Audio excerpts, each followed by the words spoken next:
Kui sa oled juba jõudnud vaadata algava saate pealkirja ja juba oledki sa jõudnud mõelda, et no nüüd on ka see saade oma relevantsuse kaotanud, sest et tuleb välja, et ka Nicelux Revolvuseit on nüüd hakanud hoopis auto tasemel tutvustama pesumasinaid, sest mida muud võiks tähendada ühele tüüpilisele eestlasele nimi TFSK 600 kui mõnda uut pesumasinat, kuigi tegelikult on tegemist pesu eetsa uue automargi luksusmaasturiga, mis tuleb otse Hiina kommunistlikust vabariigist. Tere tulemast taas kord kaasa elama. Miks peaks endale ka üks eestlane usaldusväärseks pidama osta ühte Hiina tundmatu automargi maasturit, samal ajal kui meie kõikide iPhone'id ja MacBook'id on ju valminud täiesti ehtsate California käsitöölaste ja inseneride valvsa käe all, kuid igal juhul tegelikult polegi see TFSK midagi nii uudne, sest et minule meenuvad 2014. aastal Luige-Laada päevad. Jah, ma olen tõesti juba niivõrd vana, kuid igal juhul mina nägin nendel päevadel ühte veokid, mille nimi oli ka TFSK ja mille külje peal oli kiri odav hiinakas 6990 € ja töötab. Seega miks peaks eestlane arvama, et selle automargi, kelle 10 aastat tagasi tootis veokid, mille ainus ülesanne oli tolle suve lõpuni vastu pidada, on nüüd võimeline tootma luksusmaasturit pistikhübriidajamiga, mis peaks olema vägagi usaldusväärne. No aga eestlast kindlasti kõnetavad asjad, et tal on täis LED esituled, mis justkui näitavad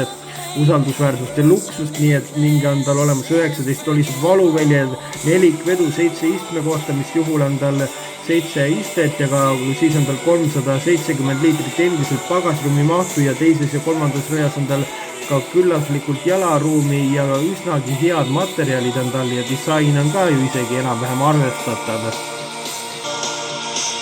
Ka interjöör näeb tal välja kahtlaselt luksuslik, seal on olemas juba 12,3-toline multimeediasüsteem ja 7-toline digitaalne näidikupaneel, 360-kraadine kaamera ja 12 kõlariga helisüsteem ja uskuge või mitte, aga seal on olemas juba külmkapp, kinda, laekas ja olemas seal ka kliimaseade, mis suudab õhu kvaliteeti parandada.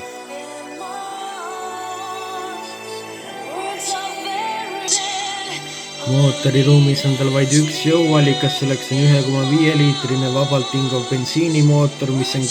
pistikhübriidajamiga, mis juhul on tal 130 kilovatti ehk 177 hobujõudu ja väidetavalt on ta suuteline läbima 100 kilomeetrit puhtalt elektrijõule ja tema hind algab kõigest 27 900 €, sest et Hiina autotootja ei pea järgima igasuguseid viima oma mudelid vastavusse 27 eri riigi heitmenormidega ja tegema igasuguseid turvateste, kuid kui sina tõepoolest oled suuteline uskuma ja sinu südame on võitnud tõsiasja, et tema vägev odav baashind ja luksuslik varustus ja sinu mõtetes on jäänud tagaplaanile või üldse oled ära unustanud fakti, et kunagi oli tegemist sellesama automudeli margi puhul autotootjaga, kes tegi veokid, mille ainus ülesanne oli tolle suve lõpuni vastu pidada ja nüüd ta valmistab luksuslikku usaldusväärset linnamaasturit, siis kõik on vaid uskumise küsimus. Selline oli sellekordne Nicelux Revolvuseit ja selline on TFSK 600. Ehk see on tõepoolest auto, see ei ole pesumasina. Kohtume juba nädala pärast, seniks liigil ikka turvaliselt.